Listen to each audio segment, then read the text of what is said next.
Continuamos con más información en la radio, en Desde la Bolsa en directo, con toda la información del mercado local e internacional. Llegó el momento de recibir amigos de las finanzas, uno de los espacios más esperados, sin dudas, aquí en la radio de la Bolsa de Comercio de Buenos Aires, hoy con un invitado de lujo, pero primero voy a presentar a amigos de las finanzas y los voy a dejar que ellos, hoy los protagonistas, presenten al gran rockstar, como ellos lo definen, de la economía, al Mozart de la economía, como lo han presentado también en el Congreso económico que se celebró días pasados. Entonces les decía, está con nosotros equipo casi completo de amigos de las finanzas. Magali Urquiza, bienvenida, como siempre un placer recibirte. Pablo Gao y Marcelo Flores. A los tres les doy la bienvenida y Magui, a vos formalmente te pido que nos presente justamente al Mozart de la economía. Sí, bueno, muy buenas tardes a toda la audiencia. Hoy viernes 20 de marzo, son las 14:02 y bueno, mi equipo casi completo, mi capitán acá a mano izquierda, Pablo Gao, enfrente acá nuestro chico 1, Marcelo. Chicos, tenemos hoy un invitado, y Silvio, por favor, que es son nuestro anfitrión fiel. Tenemos un invitado que disculpen, pero hay que sacarse el sombrero. Todo el Congreso ovacionando a nuestro invitado. Una presentación revolucionaria. Javier Milei, qué placer tenerte acá. Bueno, gracias por la presentación y el placer es mío porque me han vuelto a invitar. La verdad es que cuando vine la otra vez la pasé muy bien. Agradezco mucho la presentación que hizo Silvio. Agradezco mucho la presentación de Magalí. Y al muchacho Pablo Gao fue alumno mío y está vivo. Sí. Está vivo.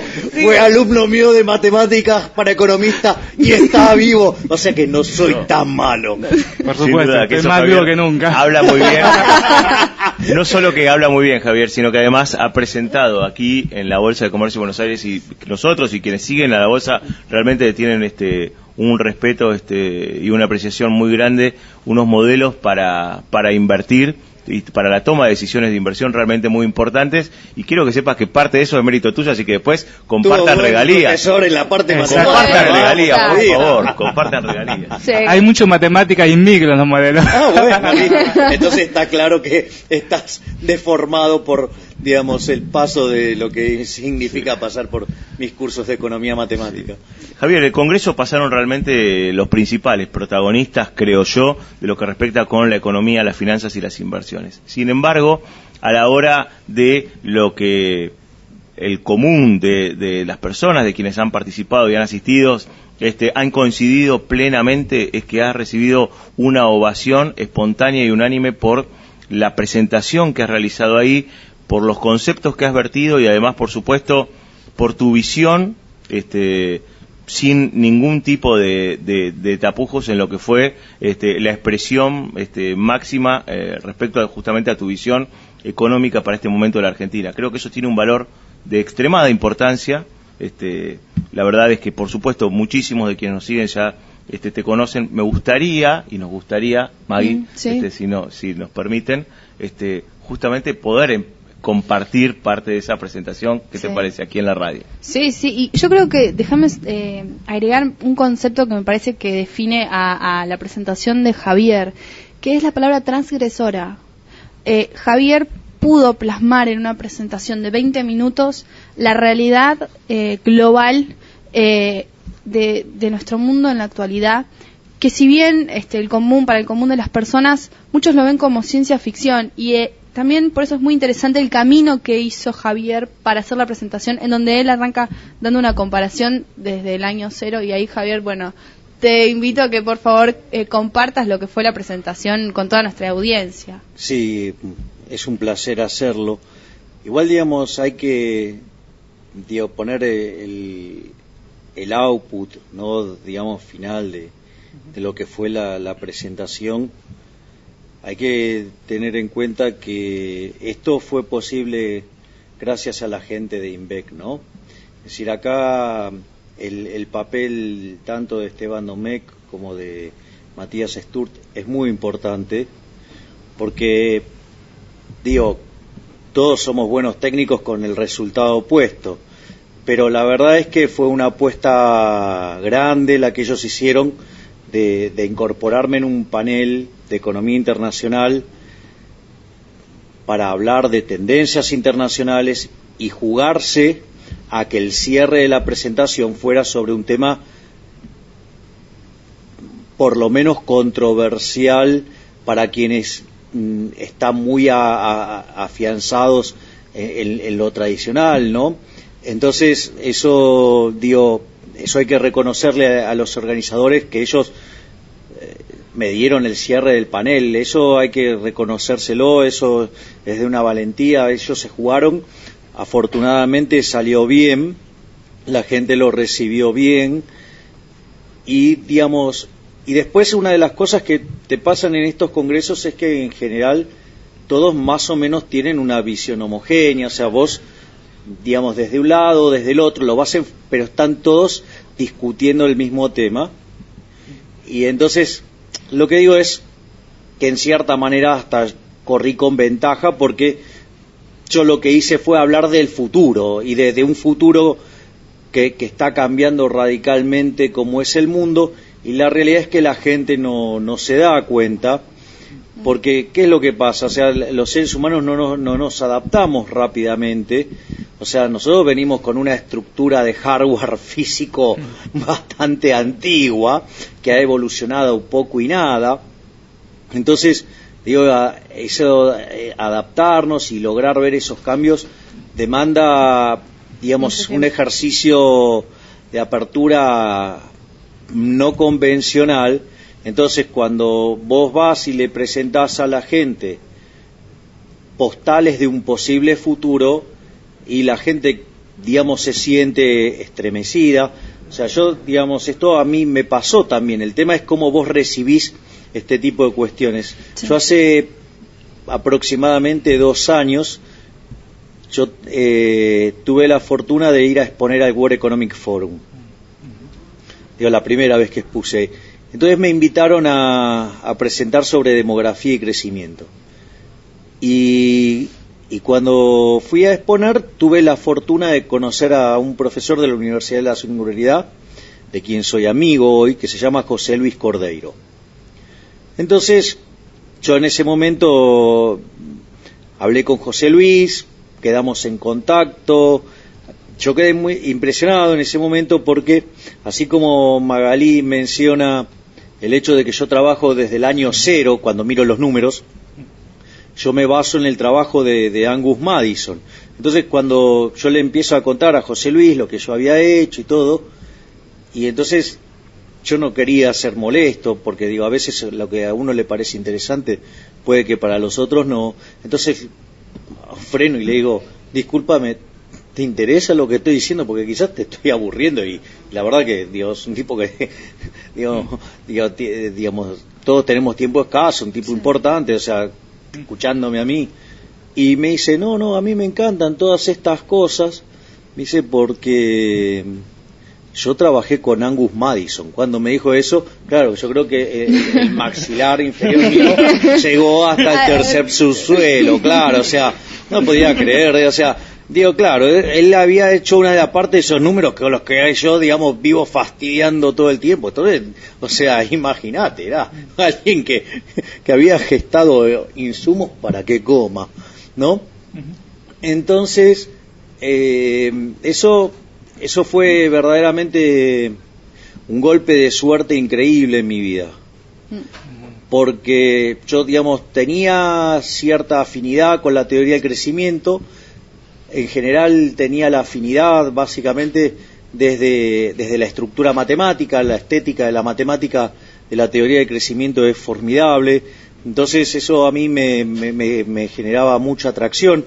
De hecho, el propio Pablo, antes de que empecemos el programa, mencionó una de esas clases en las cuales discutimos nuevos modelos de crecimiento. O sea, es una cosa que a mí, me apasiona, me parece que es la clave de lo que uno debería discutir. Y entonces, cuando tengo la posibilidad de conocerlo a José Luis me escribe un mail diciéndome que venía a la Argentina. Entonces me invita a una de las charlas.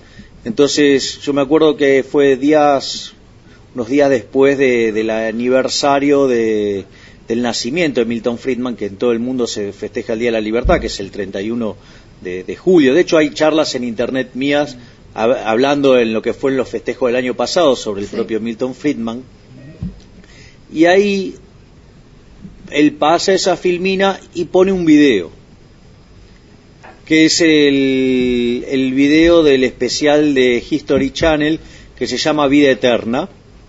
Entonces él pasa la versión cortita, ¿no? No sé cómo se llama, la que vos usás para promocionar el programa, y ahí, entonces mientras que va con toda la dinámica y la lógica de esa presentación, en un momento aparece José Luis Cordeiro diciendo: nosotros vamos a ver la muerte de la muerte. Y la verdad que cuando yo escuché eso quedé pero verdaderamente impresionado. Porque son conceptos aparte que uno no tiene, digamos, no llega a captarlos. Es muy interesante lo que vos decís en cuanto a que no... A ver, el razonamiento del ser humano común, digamos, que no está metido en la parte de ciencia y demás, no llega a adaptarse. Hay un término en neurología que se llama plasticidad, que es la capacidad de las neuronas a readaptarse cuando hay una crisis y demás. Entonces, esto se puede aplicar tranquilamente al mercado y también a los conceptos. De qué manera va desarrollando y cambiando la tecnología conceptos de manera radical. Entonces, cuando vos propones, por ejemplo, la muerte de la muerte, o mismo hiciste un ejemplo en la presentación que fue muy interesante, que nosotros sabemos que vamos de la vaca a la hamburguesa, pero no sabemos que ahora vamos a poder ir de la hamburguesa a la vaca, claro, con la aplicación de la ciencia. Y eso me parece que para una persona que no está familiarizada con todos estos conceptos y avances de la ciencia, me parece que no llega a la velocidad, o sea, entender a la velocidad que está desarrollando la tecnología y también los conceptos que vos estás introduciendo en tu presentación. Por eso me parece extremadamente interesante todo el desarrollo que hiciste. Sí, yo la realidad, lo único que hice, por decirlo de alguna manera, fue darle microfundamento a lo que estoy viendo que está pasando. Sí. Donde ahí también, o sea, yo tengo que manifestar mi agradecimiento a grandes profesores que tuve. O sea, yo he tenido profesores como Víctor Becker, como Alfredo Canavese, como Erwin Klein, en temas ya sea de microeconomía o de equilibrio general. Entonces he tenido la posibilidad de interactuar con personas como Omar Chisari, he tenido la posibilidad de trabajar también con Martín Rodríguez Pardina, o sea, tipos que son muy buenos en micro, y a mí, equilibrio general siempre me gustó, y eso es, de hecho, toda la última parte que yo hago de la presentación, que desarrollo la verdadera sustancia de lo que estoy diciendo, en rigor, eso entra en lo que se llama el campo del equilibrio general. O sea, el propio Pablo me ha sufrido. Yo estuve en la clase de demostración de equilibrio general que hiciste, formidable. Claro. 4 horas seguidos sin parar, ecuaciones y ecuaciones, a la mañana, comenzando a 7:30 de la mañana. Bueno, transgresor en todo sentido. Yo recuerdo que éramos 7 alumnos. En la lista había más. Era una clase opcional. El primer día de los 15 minutos ya te estaban dando vuelta. Entonces, todo ese... Yo, ahí hice una presentación intuitiva de lo que estoy viendo, para que, alguien se dé cuenta que hay un sustento de lo que se estaba diciendo. Pero hay cosas muy interesantes, por ejemplo, respecto a lo que decía Magali, porque hay un médico que es genial el argumento que dice: si yo cada año con el avance de la ciencia logro extender la vida de los humanos 2 años, yo estoy camino a la eternidad. Sí. Porque por cada año más que vos vivís, yo voy sumando de a 2.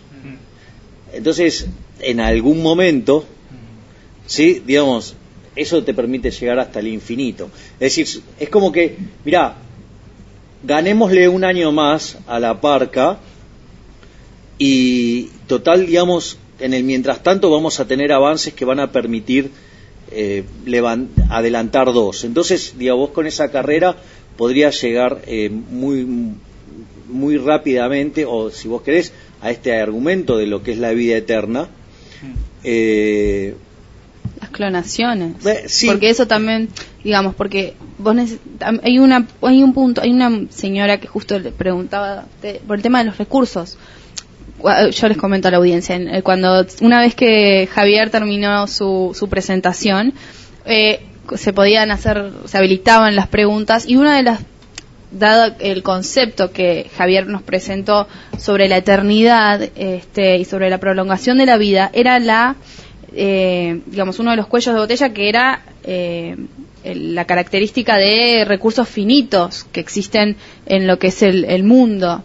Y bueno, y ahí tenemos, para complementar eso, las aplicaciones de la terapia génica, que son tanto como las clonaciones, porque vos bien lo decías, y en esto insisto nuevamente, el tema el ejemplo ese de la vaca a la hamburguesa, porque una vez que aplicás la clonación en lo que es en materia de producción agrícola o de la parte de ganado, no solamente puedes tener una vaca, sino que puedes tener la cantidad de vacas que quieras, y podés aumentar tu producción de carne, como de pollo, de pescado, de lo que se te ocurra. Entonces, creo que hay, o sea, el horizonte de la ciencia y de los recursos se amplía a tal punto que por eso quizás no llegamos a tomar la dimensión de hasta dónde estamos llegando con la ciencia en conjunto con la economía. Sí, eso es muy interesante.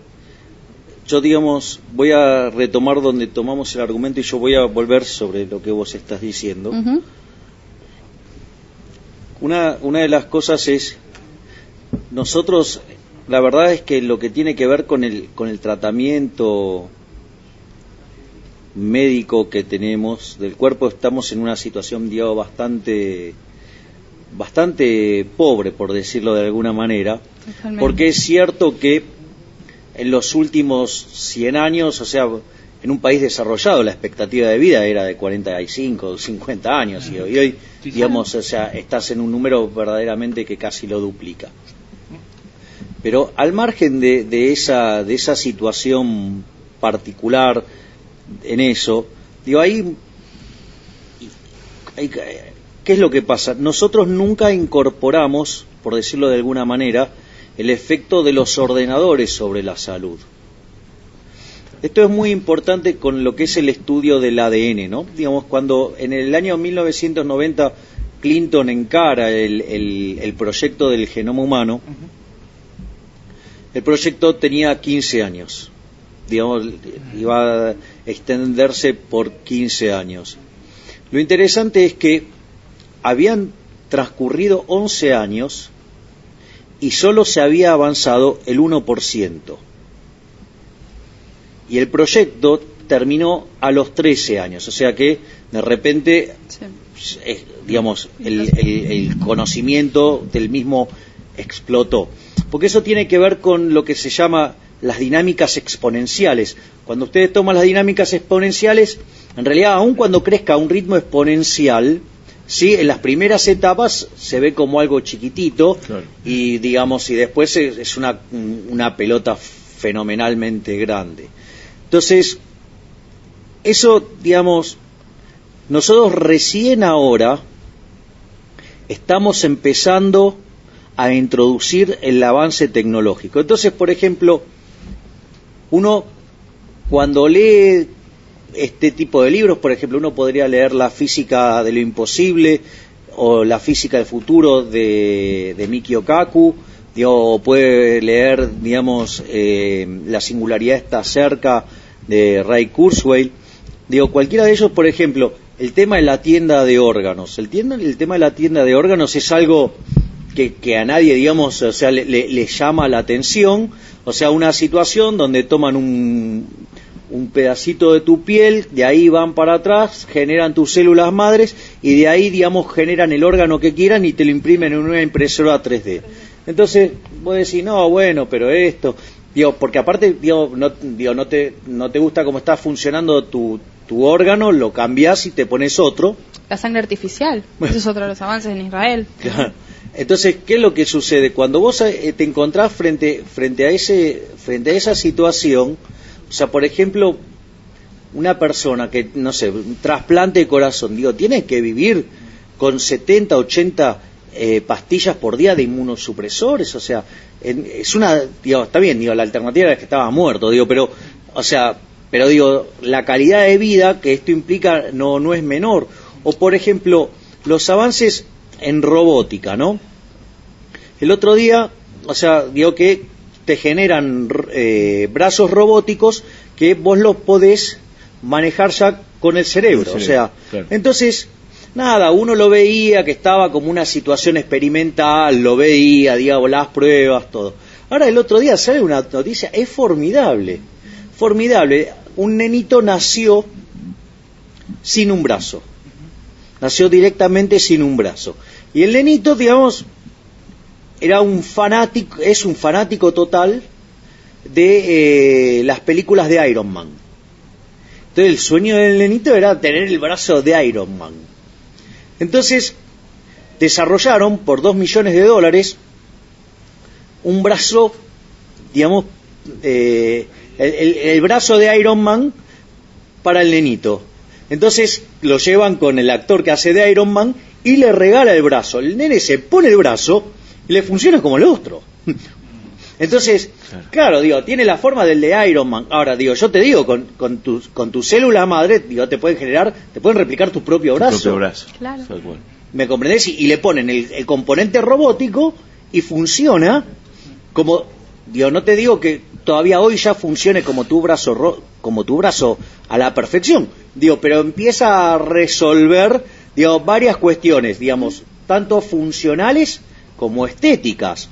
Entonces, porque se parece a tu brazo y además funciona, o sea, está bien, tendrá sus pero lo que digo es preliminar. O por ejemplo, la rapidez con la que avanza, me parece que ahí es donde que la rapidez con la que avanza la tecnología y acompaña también el hecho de solucionar problemas que son domésticos para cualquier tipo de persona que sufre de una malformación, claro, congénita o no.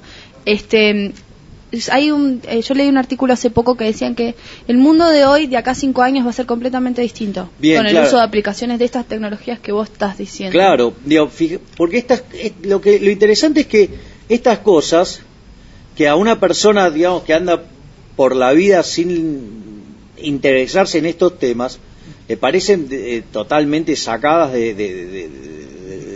no sé, de la galera. Ciencia ficción. Claro. Sí. En realidad ya son por lo menos realidades de laboratorio. O sea, yo todas las cosas que dije en la charla, por ejemplo, son todas realidades de laboratorio. Entonces, cuando yo te digo, mira, vamos a vivir 1000 años y la muerte va a ser un opcional, en realidad, hoy vos sabés que a los ratones en los laboratorios han logrado sextuplicarle la cantidad de años de vida. Pero no, o sea, donde vos decís, bueno, entonces el sexto que corresponde a la vida normal, y después pasan los otros 5 sextos re mal. No. La pasan bárbaro en un estado, de plenitud permanente. Entonces, cuando vos extendés eso, decís, pero, a ver, el genoma humano tiene en común con el de las ratas en un 90%. De ahí que está bien, los experimentos en rata. Entonces, cuando vos haces el equivalente en valor esperado, significa que ya tenemos la tecnología para vivir 500 años. El tema es que todavía no ha llegado a los humanos. Es decir, vos, por ejemplo, hoy, no sé, algo que a mí me encanta, el tema de los nanorobots. Sí. Yo me acuerdo que había una película que creo que se llamaba Querida encogía a los niños, y se volvían miniatura, y entonces se metían adentro de un cuerpo y contaban toda esa experiencia. Bueno, eso que parece tan alocado, por decirlo de alguna manera, o sea, hoy es una de las cosas que se sabe que van a existir. Sí. Digamos, vos vas a entrar, digamos, a un lugar, digamos, van a entrar tus nanorobots en tu cuerpo, te van a estar monitoreando, y si detectan alguna enfermedad, van y los atacan. Entonces, eso, digamos, es una cosa fenomenal. Me parece fenomenal el concepto de que hoy se piensa que tanto el envejecimiento como la muerte son enfermedades, y por ende, como enfermedades, son curables. Y además hay algo que Magalí acaba de mencionar tangencialmente, y que a mí me parece que es una cosa fenomenal, que es el tema del progreso tecnológico, ¿sí? Lo que nos aporta, digamos, desde la economía de escala, y después los precios caen de manera ridícula, ¿no? Entonces, vamos a este punto porque me parece interesante. El primer genoma humano tardó en ser secuencializado 13 años, ¿sí? Y costó $3.000 millones. Hoy ustedes se pueden hacer la secuencialización completa del genoma por $1.000.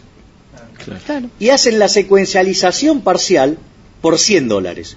Que de hecho, la diferencia entre uno y otro es que en la parcial solamente les informan aquellas cosas sobre las que sabemos, ¿sí? Sobre las que se conoce. Entonces, ustedes pueden elegir la secuencialización parcial, digamos, o la total.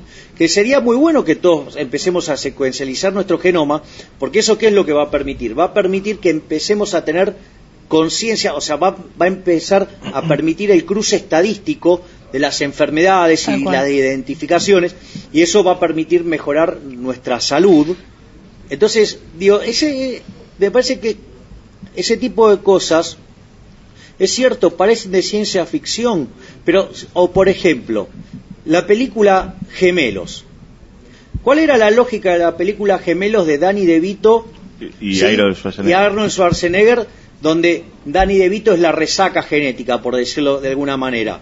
La mamá era una Miss Universo, Miss Mundo, no me acuerdo qué, y en realidad la parte que aportaba el padre salía de 6 grandes personalidades, deportistas, físicos, matemáticos, no sé, de lo que fuera. Entonces, la película parece una cargada, ¿no? O sea, ahora, ya en Inglaterra han gestado el niño de 3 padres, donde han hecho modificaciones en una parte de la genética del niño por nacer, y se la mejoraron con parte de otro padre. Entonces, ya existe el niño de 3 padres. Y la verdad es que si no lo pone más es porque en realidad, hay cuestiones éticas, hay una serie de restricciones que, por más que estén hoy, ¿sí? O sea, tarde o temprano no vas a poder frenar el futuro. Es decir, no lo vas a poder parar. Y ahí, mira, justo antes de que pasemos a otro tema, ahora Silvio, yo te doy el pase. Hay una parte muy interesante en lo que es nanotecnología.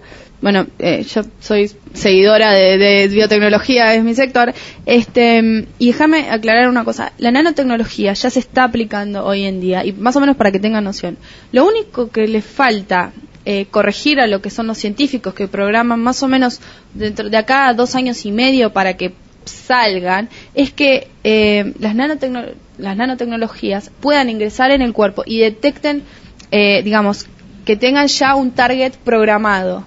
Pero después ya las nanotecnologías se usa desde para limpiar vidrios, en donde van programados a limpiar vidrios de edificios o rascacielos gigantes, hasta para, no sé, para actividades domésticas en la casa, para uso de las empresas y diversas tecnologías que no necesariamente entran en lo que es el cuerpo humano, pero están ya en animales programados, así que ya eso existe, la nanotecnología ya está en camino y no falta mucho para que empiecen a usarlo para enfermedades, ya sea oncológicas, de diabetes, colesterol, digamos, eso ya es una realidad y por eso es que es tan importante lo que dice Javier.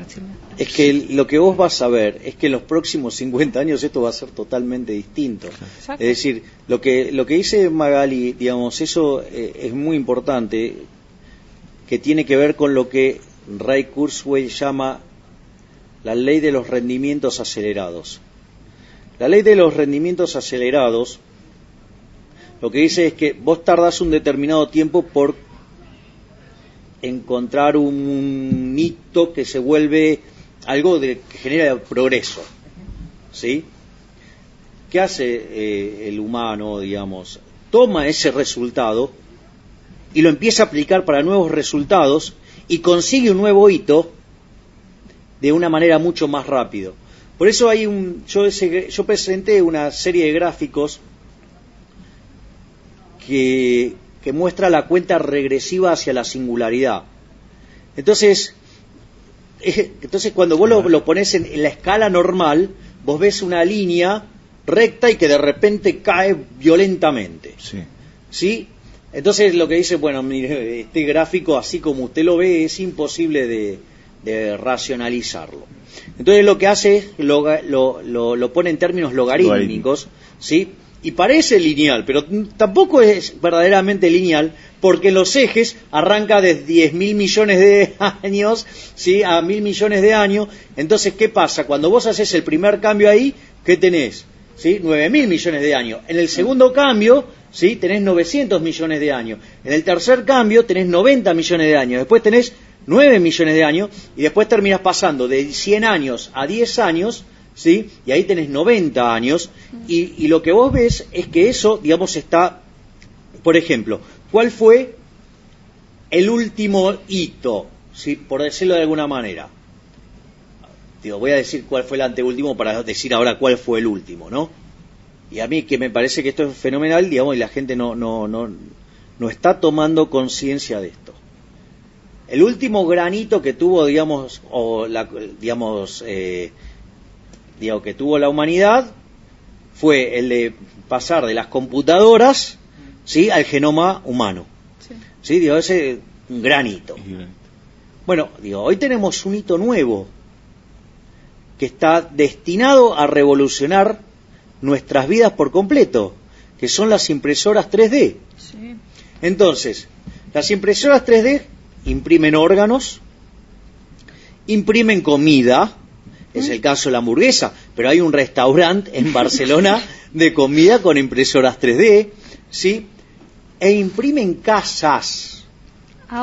Claro, esto es mundial. A mí cuando escuché dije, wow, esto es interesante. Las hicieron en China. Muy interesante el argumento en China, ¿no? Dice, bueno, en el planeta Tierra viven 7.000 millones de personas. Acorde a las tendencias demográficas que viene mostrando el mundo de acá a el 2100, acá en el planeta Tierra van a vivir 11.000 millones de personas.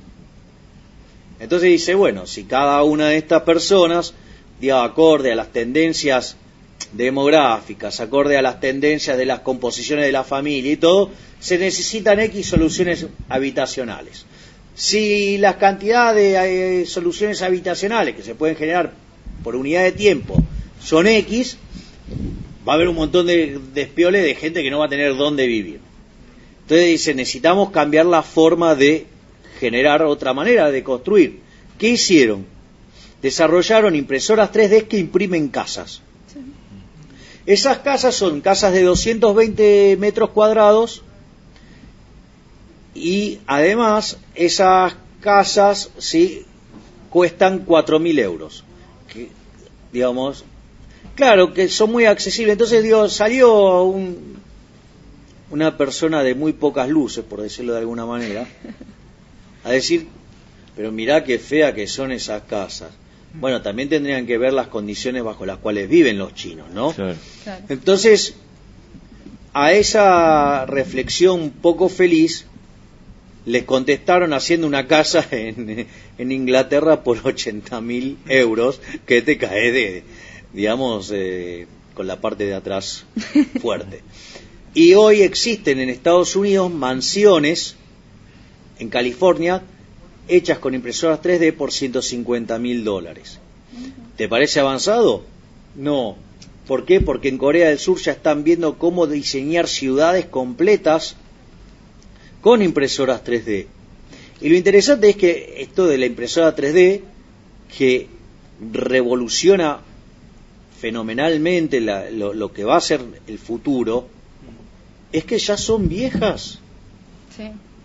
Hoy se inventaron ya las impresoras 4D. Es decir, vos imprimís algo que tiene como si fuera la impresora 3D, pero tienen cargado un programa de modo tal que ese producto que vos imprimiste evoluciona en el tiempo. Entonces, mire, o sea, la impresora 3D, hay gente que no cree lo que es, no. Y bueno, yo hablo con tipos muy prestigiosos y me dice, vos me estás jodiendo, vos me estás mintiendo. Es más, vamos a la más estremecedora de todas. Digo, yo supongo que muchos de ustedes habrán visto Código Enigma, ¿sí? Sí. Que es la historia del matemático inglés Turing. Turing, hay un test que se llama test de Turing, que es el momento en el cual ustedes estén hablando contra con una máquina o con un ser humano y no puedan distinguir si se trata de un humano o de un robot. Entonces, eso es una cosa interesante, eso se llama, y la gente de la singularidad habla en esos términos de la singularidad tecnológica, que es cuando la inteligencia artificial, ¿sí?, alcance a la inteligencia humana. Entonces, toda esta carrera viene desde hace rato. Digo, quizás el caso más conocido es el de Deep Blue, que jugaba al ajedrez, claro. Sí, y la primera vez que jugó con Kasparov perdió, pero la segunda le ganó. Y Deep Blue, que era una cosa que costaba extremadamente cara, ahora o sea, te la bajás al teléfono celular. Que dicho sea de paso, sí, digamos, hay una anécdota que es buenísimo. Uno de los que habían hecho el primer viaje a la Luna, no me acuerdo si era Armstrong o cuál de ellos, entonces estaba dando una conferencia y lo llama por teléfono. Me parece que era el presidente, no sé, lo tenía que atender sí o sí. Entonces levanta el teléfono y cuando termina de hablar dice, pensar que en este teléfono de esto tiene 1.000.000 de veces más de capacidad de procesamiento que con las computadoras que teníamos cuando fuimos a la Luna, ¿no? Sí. Entonces, ¿por qué menciono esto como algo interesante? Porque esto siguió evolucionando, entonces a las máquinas le van corriendo no, bueno, pero no saben hacer esto, no, bueno, pero no saben hacer esto, bueno, pero no saben hacer esto, pero cada vez hacen más cosas. Entonces, pero hay una noticia, el otro día salió en Infobae y pasó totalmente desapercibida, pero es fenomenal. En general, digamos, yo esto lo he visto, digamos, muñecas de mi mamá o muñecas de mi hermana, ¿sí? La nena quiere hablar con la muñeca, ¿sí? Entonces algunas muñecas no hablan. Y otras, ¿cómo se había arreglado la cuestión? Le habían puesto un disquito. Entonces, vos ponías el disquito, entonces te contestaba, pero entonces, no sé, mi hermana tenía un pilón de disquitos para que le fuera diciendo distintas cosas a la muñeca. ¿No? Entonces, también ustedes se ríen, pero hace poco la marca que produce la Barbie dice, no, bueno, pero acá la demanda que sigue habiendo es que las nenas quieren hablar con la muñeca. Entonces hicieron un desarrollo junto a Google, que está por salir la muñeca, y le pusieron un collar para que vaya aprendiendo. Entonces, todas esas Barbies van a estar comunicadas, ¿sí?, a una red central, ¿sí? Entonces va a ir aprendiendo de las preguntas y respuestas que van teniendo las distintas Barbies del mundo. lo que va a pasar es que de acá a 2 años vos te vas a sentar y la barba te dice, ¿qué haces? ¿Cómo andás? O sea, ¿entendés? O sea, inteligencia artificial colectiva sería eso, es interesantísimo. Claro, pero ¿me entendés? Y parece que digo, qué sé yo, no sé, yo me imagino que esa noticia, no sé, acá la habrán leído 3 personas porque estamos boludeando si levantamos el cepo o no, ¿sí? Digo, y la Barbie, digamos, o sea, claro. están haciendo un experimento de inteligencia artificial que va a superar el test de Turing y no nos estamos dando cuenta. O sea, digo, que es terrible eso. Entonces, en un momento, es más, yo en la presentación voy poniendo cómo va, hay un gráfico que obviamente me lo saqué del libro de Ray Kurzweil, ¿no? Que está la evolución de cómo va subiendo la capacidad de procesamiento de las computadoras en términos de una unidad de costo, y vos ves que ese número va volando, pero es un cohete. Entonces, vos decís, pero, a ver, escúchame, ¿y cómo es esto? Porque, ¿qué significa todo eso que procesa? Entonces, en paralelo, ¿sí? Tiene los distintos niveles de inteligencias a los que llegan las máquinas. Entonces, de ahí se desprenden 3 tendencias, y seguiría la de 1965, la de 1975 y la de 1995, que obviamente cada vez es más empinada. Claro. Entonces digo, bueno, ustedes si siguen la línea, dice que las computadoras van a alcanzar al cerebro humano en el procesamiento en el año 2025, 2030, ¿no? Y entonces le digo, pero ¿saben qué? Ese gráfico está mal. Claro, yo me imagino, del otro lado habrán dicho, no, claro, va a tardar más. No, está mal porque ya llegó. En China existe una computadora que se llama Tian 2. Tian 2 tiene 1000 metros cuadrados de tamaño y opera, ¿sí?, con 20 megawatts de potencia. Claro, esa computadora es equivalente a un cerebro humano. Entonces dice, bueno, el cerebro humano pesa, 2 kilos, no sé, son 2 litros líquidos, lo que implica en términos de volumen que ocupa, ¿sí? Y, necesita para operar 20 watts, o sea, entonces, claro, sí, claro, pero el cerebro humano procesa una velocidad de 200 metros por segundo. La computadora esa hace 300.000 kilómetros por segundo. Hay un poquito de diferencia en la capacidad de procesamiento. Entonces, ok, o sea, entiendo que haya gente que se sienta desafiada cuando le estás diciendo eso. Porque le estás diciendo que va a venir una computadora y lo va a pasar por arriba. Ahora, el tema es qué haces vos contra eso. ¿Por qué? Porque la propia gente en la singularidad habla de lo que son los transhumanos. ¿Qué son los transhumanos? Están los Mosh, que somos como nosotros ahora, somos Mosh, ¿sí? Pero podemos tener aptitud transhumana. ¿Qué quiere decir eso? Podemos estar dispuestos a meternos todos los chips que sea posible adentro de la cabeza.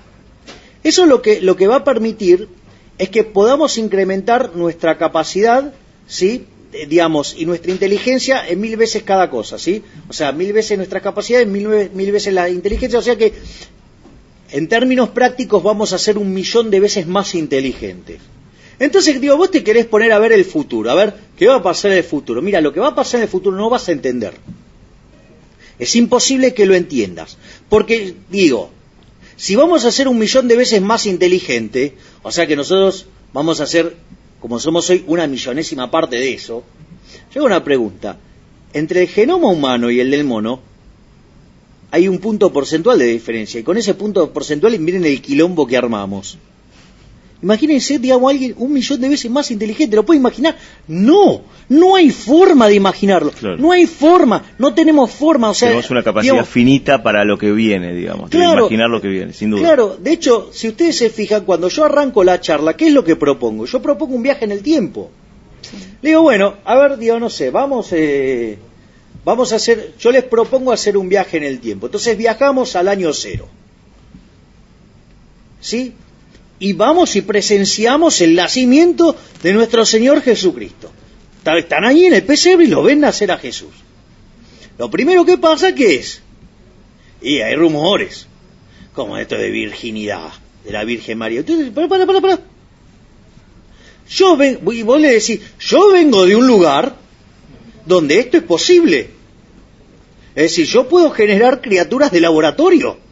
Es más, hasta te puedo hacer calcos de ustedes.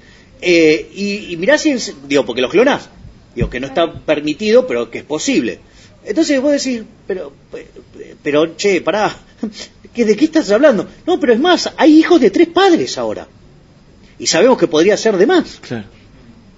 Entonces, evidentemente, hay un shock terrible. Entonces vos decís, bueno, vamos a ir a dar un paseo por Belén para llenar de optimismo a la gente. Cuando vos empezás a caminar por Belén, la gente, ¿cuánto vive? En promedio de 25 años. No te digo ni cómo se visten ni cómo huelen. Entonces vos, para ir y darle una visión optimista de lo que se viene, para que tenga garra, para que le ponga garra que esto va a mejorar y que esto se va a poner bueno, vos le decís, mirá, te pones ahí, te pones a hablar y le decís, mirá, de donde yo vengo hay aire acondicionado, hay agua potable, hay luz eléctrica, hay rascacielos, hay computadoras, hay iPads, qué sé yo, contale de lo que se te ocurra. Entonces, y te miran, te imaginas todo el tiempo que tenés que pasar explicándole de qué se trata. Y en promedio vivimos 80 años, le diría, claro, por si fuera poco. Claro, exacto. Pero aparte, estamos en condiciones de cuadruplicar esa cantidad de años de vida. O sea, es malo, existe técnicamente la posibilidad de llevarlo a 500 y solo es un problema de catching up tecnológico. Es más, pero sin ir más lejos, Ronald Coase escribió su último libro a los 102 años, el que fue premio Nobel de Economía. Entonces la gente empieza a estar recontraalterada, porque aparte vos le estás hablando que escribió un libro y todavía no conoce la imprenta de Gutenberg. Entonces le tenés que explicar lo que es la imprenta de Gutenberg, todo, ¿no? Entonces imagínate cuando le decís que lees pero ya los libros son viejos y que lees digitalmente y que en realidad los libros se convertirán en piezas de museo. Entonces, ante esa cosa, queda muy estremecido. Por lo menos te preguntan por cosas de las que conoces. Te dice, bueno, ¿y cómo se transporta? ¿Con caballo, con burro, con camello, con elefante? Entonces dice, no, sí, nosotros nos transportamos con caballo, tenemos los caballos, a los burros, a los elefantes.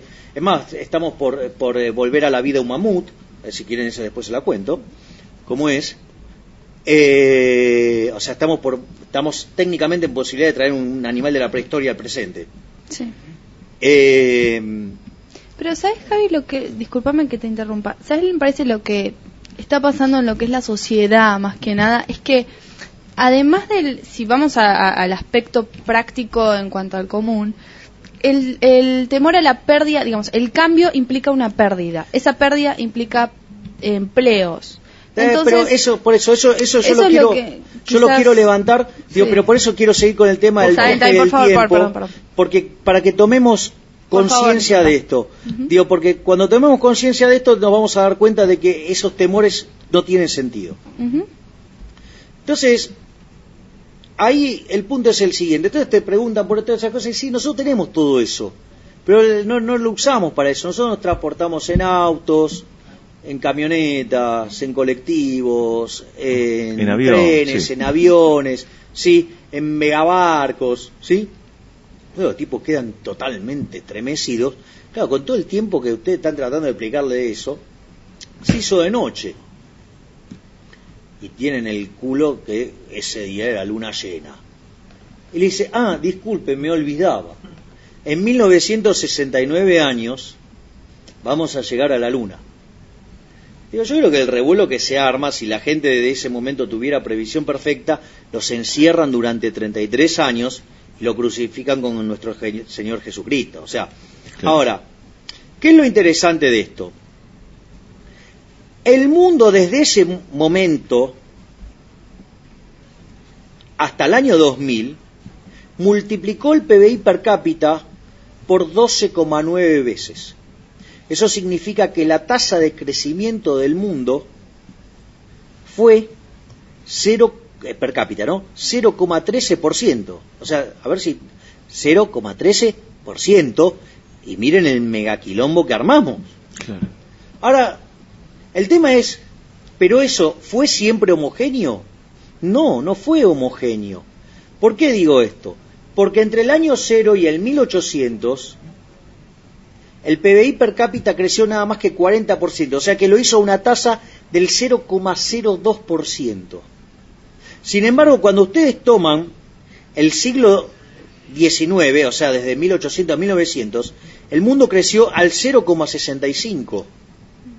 Cuando ustedes toman desde 1900 a 1950, el mundo creció 1,06%. Y cuando toman desde 1950 al 2000, el mundo creció 2,1%. Y lo interesante es que en Estados Unidos hay un proyecto que está mirando las cuentas nacionales y han demostrado que el crecimiento está subestimado en 1,1 porcentual. Es decir, que el verdadero crecimiento que ha tenido la economía mundial no es de 2,1, sino es de 3,1 per cápita, O sea, a todo esto le tienen que sumar el hecho que la población entre el año 1810, que eran 1.000 millones de personas, y el 2000 se multiplicó por 7, porque hoy tenemos más de 7.000 millones de personas en el planeta. Entonces, y lo interesante es que en lo que va de este siglo, el crecimiento es de 3% per cápita, que si le meten el efecto del progreso tecnológico estamos hablando aproximadamente de 4,1, un poco más. Entonces, ¿qué significa esto? Miren, si se cumpliera la hipótesis de la convergencia, algo que, digamos, en la presentación yo lo dejé probado, digamos, que existe la convergencia, ahí, digamos, eso se puede ver al ritmo la cantidad de años que, por ejemplo, le demandó a los países duplicar su PBI. Entonces, por ejemplo, Inglaterra entre 1780 y 1838 tardó 58 años. Estados Unidos entre 1839 y 1886, 47. Japón entre 1885 y 1919, 34. Italia entre 1890 y 1911, 21. O sea, lo que digo es, vamos viniendo para acá y los números se achican. España arrancando en 1950 tardó 18, Corea del Sur en 1978 tardó 9, ¿sí? Y China en 1987 estuvo en 7. Es decir, cada vez, digamos, al ritmo del que se duplica el PBI es cada vez más rápido. Entonces, eso es una forma de ver la convergencia. Otra cosa es cuando miran en la serie de los 2000 años cómo se van pegando las series, y si lo hacen en 1000 también se ve lo mismo, y si lo hacen en 200, 300 años se ve lo mismo, y cuando miran la tasa de la distribución del ingreso también prueba la existencia de convergencia. Entonces, ¿cuánto debería crecer el mundo en el próximo siglo para alcanzar la convergencia? Más o menos tendría que estar creciendo a 4,1, 4,2. O sea, el número que tenemos hoy. Claro. Pero digo, les recuerdo que tenemos crisis, que estamos limpiando la crisis. Con todas las porquerías que están pasando. Estamos creciendo 4,1 mundialmente. Claro. Ahora, ¿qué significa eso a lo largo de un siglo? Significa multiplicar el PBI per cápita por cerca de 60 veces.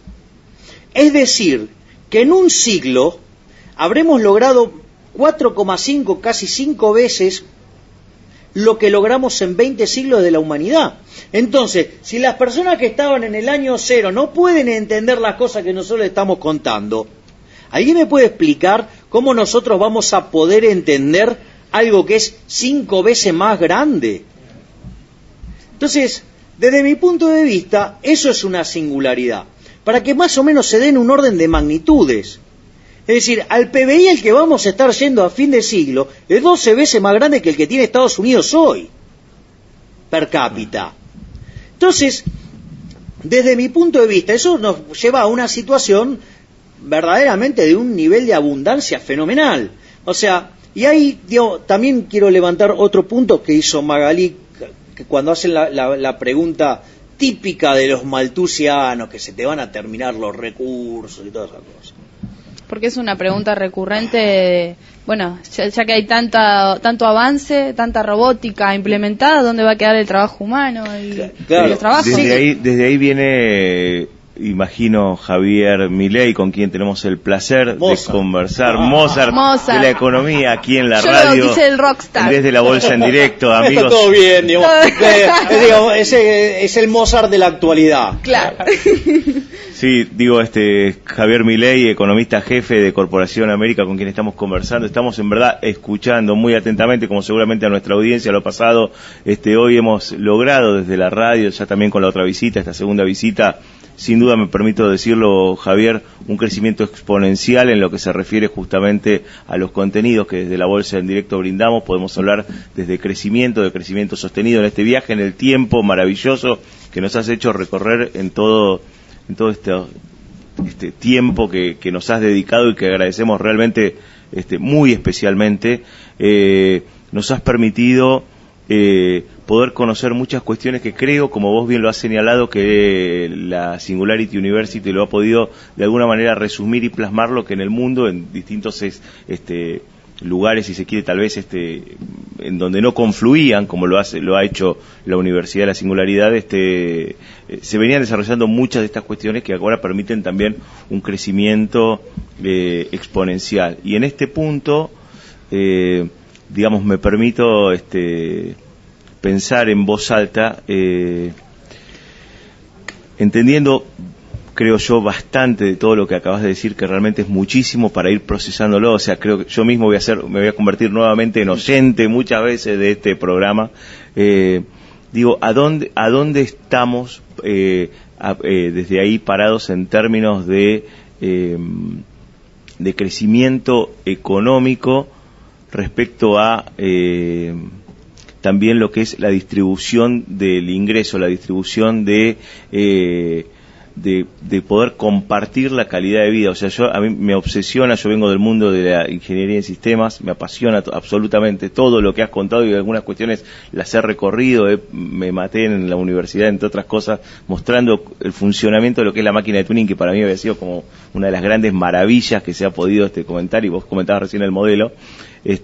Y en esas cuestiones, y desde ahí siempre mi gran desafío en la vida, levantándome cada día, es cómo podemos hacer que la tecnología ayude a mejorar la calidad de vida de todos los seres humanos, de todos, incluso la palabra todos los seres humanos, entendiendo esta abundancia de la cual vos hablás, de ese video maravilloso que la Singularity University ha presentado justamente en ese lugar, y que de alguna manera muestra como, si se quiere, el paraíso en la tierra es posible y está acá, y digamos, tanto la economía como la ciencia, como las distintas ciencias, justamente en términos genéricos, están pudiendo demostrar justamente vamos a llegar a ese mundo de abundancia desde la economía. Y acá te pongo, digamos, capaz que en un rol protagónico, ¿cómo imaginás vos que deben estar los profesionales acorde justamente a este crecimiento exponencial que se está dando y los desafíos que se pueden plantear para adelante en términos también de distribución de la riqueza, de capacidad de poder llegar a todos en las personas con la mejor educación posible, con los alimentos necesarios para todas y cada una de las personas, en las mejores condiciones, todo como para que justamente este crecimiento y esta abundancia pueda llegar a todos los seres humanos, que es parte de las ciencias económicas, ¿no es cierto? Y corregime acá, Javier, un poco cómo distribuir también los recursos que son finitos. Desde ahí también la economía se plantea muchas cuestiones, digamos, ¿no? ¿Cómo lo imaginás vos desde el lado desde el rol de economista puntualmente? A ver, yo voy a ir por partecitas, porque es una pregunta muy rica la que vos haces. El primer tema es el tema del empleo. Ahí el problema, digamos, es que cuando se hacen esas reflexiones, hay un libro de Hazlitt que se llama La economía en una lección, y tiene un artículo que se llama El odio a la máquina. No, porque la máquina te deja sin empleo, porque la máquina esencialmente es ahorradora de trabajo. En realidad, eso es un error, y lo voy a explicar de apartes. El primer problema, digo, desde el punto de vista empírico, si los ludistas hubieran tenido razón, hoy estaría todo el mundo desempleado. Si hemos en los últimos 200 años tenido un progreso tecnológico como nunca lo hemos visto en la historia de la humanidad. Por lo tanto, si, digamos, aquellos que odiaban a la máquina tenían razón porque generaba desempleo, claramente hoy estaríamos todos desempleados. Porque aparte, antes vivían, en ese momento vivían menos de 1.000 millones de personas, hoy vivimos más de 7.000, así que si no había empleo para todos cuando había menos de 1.000 millones, imagínense ahora. Con lo cual, ese punto, digamos, en principio no es un problema, digo, de índole fáctica, digo, de índole empírica, no es un problema. O sea, digo, desde el punto de vista de la concepción de la teoría económica tampoco, porque en realidad, digo, aquel, digamos, que genera el progreso tecnológico, ¿para qué lo hace? O lo incorpora, para ganar más plata. Entonces, digamos, cuando vos haces eso, tenés un ahorro de costos y ganás más plata. Bueno, una de las cosas que puedes hacer es incrementar, digamos, tu presión competitiva bajando los precios, con lo cual le transferís ese progreso a los consumidores. Esa es una alternativa. La otra alternativa, y eso lo ves con claridad, digo, en el costo de los ordenadores, o sea, de las computadoras, o sea. Entonces, vos hoy compras muchísima más capacidad por muchísimo menos precio. Es el primer, digamos, un argumento. Después, otro argumento que vos tenés es, ok, vos ganás plata. ¿Qué haces con esa plata? Si vos la ahorrás, digamos, eso le va a financiar otra inversión, con lo cual va a estar generando empleos en otra parte de la economía. Sí, lo que vos vas a tener es que hay un movimiento del empleo. Si vos decidís consumirlo, lo vas a dirigir a otra parte de la economía. Si vos lo afugás, harás saltar el tipo de cambio y la vas a mandar al sector transable de la economía. ¿Qué quiere decir? Que esto es clave que uno entienda que, digo, si no se queda ahí, se va para otro lado el recurso y generás demanda en otro lado y lo que vas a tener es un cambio en la composición. Entonces, ahí, por ejemplo, una de las cosas muy importantes para las cuestiones de la distribución del ingreso que vos mencionás, es muy importante el hecho de la educación y de la flexibilidad del mercado laboral. Porque si vos tenés gente muy educada, eso lo que hace es que sea muy flexible. Entonces, si vos además eso lo acompañás con legislación flexible, cuando aparece un cambio en un lugar, los vas a poder reasignar rápidamente. Entonces vos vas a tener poco desempleo. Entonces la sociedad no va a sufrir desempleo. O sea, va a haber un friccional que es natural, pero no tiene... De hecho, aquellos países que tienen menos regulación en el mercado laboral tienen menos desempleo. Ese es el punto. En cuanto al tema de la distribución del ingreso, digo, es muy importante esto para que no se produzcan problemas. Ahora, yo sería muy cauto con los temas de distribución del ingreso. Porque, primero, el mecanismo por el cual vas a distribuir ingresos. Porque, ¿cómo vas a redistribuir ingresos? ¿Vas a usar un sector público? Recordá que el sector público, como cualquier manifestación emergente de un humano, se quiere expandir. Y cuando el sector público se expande en la economía, los individuos pierden libertades. No hace falta que te cuente el caso de una economía que duplicó el peso del sector público en la economía, y hemos llegado a niveles de totalitarismo bastante, por supuesto, fuertes, complicado, que es lo que Hayek llama el camino de servidumbre. ¿Sí? ¿Por qué? Porque vos, por algún motivo que no te gusta el resultado que ves, decís el mercado asigna malo, el mercado falla, que son todas mentiras. Y ahora también voy a explicar eso. ¿Por qué? Porque el mercado somos nosotros tomando decisiones. Entonces, cuando viene alguien y te dice el mercado, hay un fallo de mercado, el mercado se equivoca, lo que está diciendo, ¿sabes qué? Yo pido disculpas porque voy a ser muy fuerte con las palabras. Pero lo que te está diciendo ese tipo, te está diciendo que vos sos un pelotudo, que no sabés tomar las decisiones óptimas para que vos puedas conseguir tu propia felicidad. Entonces voy a venir yo, el que me las sé todas, ¿sí? Al que cuando lo mira a John Holmes le dice, correte, chisito, ¿sí? Porque vengo yo. Entonces, ahí hay que tener edad para saber de qué estamos hablando. Digamos, acá hay muchachos muy jóvenes, claro, pero digamos, o sea, sabemos quién es.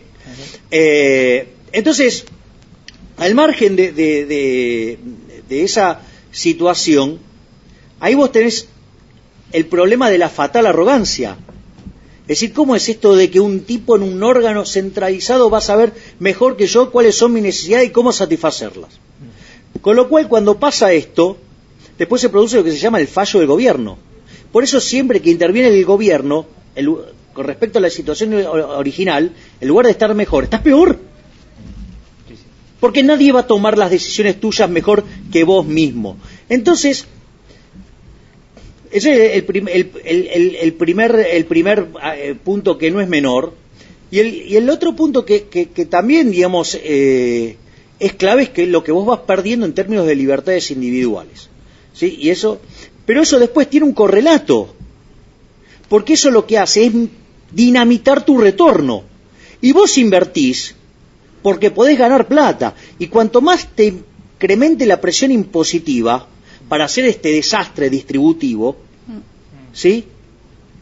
No estás mejor. Entonces, no hay nada más ético y moral que la lógica y la ética del mercado, donde vos te beneficiás, o sea, si te sale bien pagás los costos, y si te sale bien, en realidad percibís los beneficios, y si te sale mal, vos pagás los costos. En cambio, cuando aparece el Estado, digamos, los beneficios uno no sabe quién se los lleva, nunca terminan pagando el costo. Entonces, digamos, de repente tenés empresas que pierden fortuna y nunca cierran. Claro. Entonces, ojo con el tema de eso, de la distribución del ingreso, porque lo importante no es la igualdad de resultados. Por supuesto. Lo que importa es la igualdad de oportunidades. Entonces, digamos, la gente, en lugar de estar clamando por igualdad de ingresos, debería, digamos, el reclamo es que me dejen actuar y que me dejen que yo me beneficie con las acciones, y que si me equivoco pago yo los costos. Claro.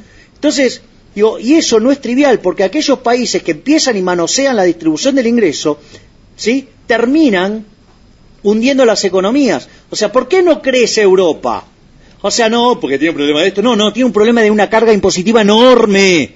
Claro. Por eso no crece. Sí. No crece porque tiene al obeso ese, el sector público, matándolo. Entonces, me parece que esa es la parte que uno tiene que comprender, y que la distribución del ingreso es un resultado natural de las valoraciones que hace la gente en eso que llamamos el mercado, pero que no es ni más ni menos atrás de la curva de oferta y de demanda. Hay gente tomando decisiones, y cuando hay alguien que se pone a tratar de decidir por otro, ¿saben qué pasa? Lo hace mal.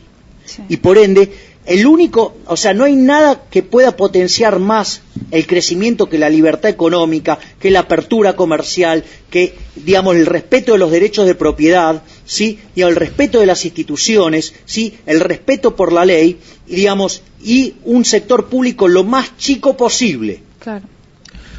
Javier, no solamente comparto plenamente, sino que ahora entiendo por qué fue un aplauso cerrado justamente en el Congreso Económico Argentino. Cuando finalización, realmente es un placer para nosotros poder escucharte y conocer de primerísima mano aquí en vivo, en los estudios de la radio, Desde la Bolsa en Directo, junto a amigos de las finanzas, tu visión y especialmente este cierre, ¿no?, con la visión puntual para el mercado que por supuesto nosotros compartimos y vivimos en el día a día.